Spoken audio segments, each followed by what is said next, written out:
This is Richard Wolff from Democracy at Work with another response to an AskProfWolff question that comes to us from our Patreon community.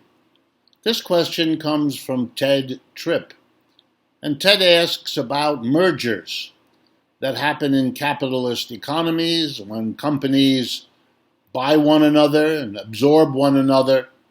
So many companies become few. The merger, sometimes called mergers and acquisitions, in the banks that handle and make fancy commissions off of it. And Ted wants to know what's going on here. Are there positives, negatives? How should we think about mergers? Well, let me begin by saying that mergers have always been part of capitalism. If capitalism is, as so many want to believe, a situation where you have lots of companies competing with one another to produce staplers or software programs or hamburgers or anything else, if that's what capitalism at some point was or was thought to be, mergers is the name for what happened to every capitalist industry almost without exception. And that is a process in which many producers of something become a very few producers of something. In other words, merger is a part of what we call competition. And here's a bit of an irony. People who like capitalism celebrate competition.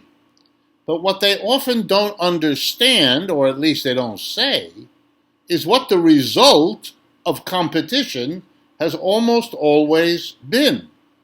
If two companies are making shirts and they compete, each one trying to make a better quality shirt at a lower price, which is pretty much what competition is about, sooner or later one of them wins. That is, one of the two makes the better shirt at the lower price. And then here's what happens. Customers, you and me, looking for a shirt, will gravitate towards the company that offers us the best shirt at the lowest price, because we want to limit our outlay of money for the things we want to buy. And so customers will become shy for the loser in the competition, and they will be going to the winner of the competition. As this process continues, the loser gets desperate. Either he figures out how to come up with something that will make him win the competition, or he goes out of business. Sooner or later, in every competition, in virtually every capitalist industry, the losers go out of existence. They declare bankruptcy, they give up. They're not getting the customers they need to make a profit, so they don't stay in business. Now let's watch what happens. They close their factory or their office or their store because they're going out of business. When you do that, you sell off whatever inventory you have. You sell off whatever cloth you've accumulated in your shirt business that you haven't cut up into shirts yet. You get rid of your tools, your equipment, and your raw materials. Well, who do you think buys the tools, equipment, and raw materials of a shirt maker going out of business? You got it. The winner of the competition buys the secondhand stuff of the loser. Likewise, what do you think happens to the workers in the shirt factory that loses the competition? They're out of work. And who's likely going to hire them? The winner of the competition. Because after all, they have experience. They have skill. They know the business. They're desirable. To make a long story short, what mergers are is the consolidation, the concentration, as many firms compete and the winners absorb the losers.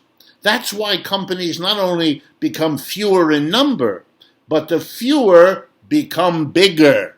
They can't quite digest all of the people, all of the losers that they absorb, so they become larger along the way. That happens in all capitalist industries. What's driving it? Competition and profits. People merge usually either because they have to, they've lost the competition and they sell out, or because there's some profit to be made. Let me conclude on that one, on that point. Two companies will get together, even if they're not competitors, and figure out that they can make more money merging, becoming one company rather than two. Now let me give you some of the usual reasons this happens. The two of them each have a headquarters office. If they merge, they only need one headquarters office, not two. They can save the rental. They can save the extra secretary. They can lay off the people who do the work because they can get more work out of one group of people than they each got out of two groups before. One of the most powerful incentives to merge is to economize on labor costs. But of course, that's not the only economy. You can economize on equipment. You might be able to economize on your truck fleet, whatever. It's a chance to make more money for the people who own and operate these businesses. Mergers are decisions made only at the top of a company by its owners, top executive, board of directors. The mass of workers have nothing to say about it. They will be affected by it. They may lose their jobs. They may be told you have to move to another part of the country because we're merging with a company over there. They will be affected in many ways. They will not even be told about those ways until they have to live them. That's because they're excluded in capitalism from the kinds of decision-making that includes mergers and acquisitions. So yes, it's a normal part of the process. It's what emerges from competition. You might find it interesting to think that the logical end of competition is monopoly. To set up a competitive system is to move towards monopoly, which is the opposite, the negation of the competition that brings it into being. Mergers is part of that process. I hope this has been of interest and a good response to your question, Ted. Thank you for sending it in, and thank you to our Patreon community for their interest and their support.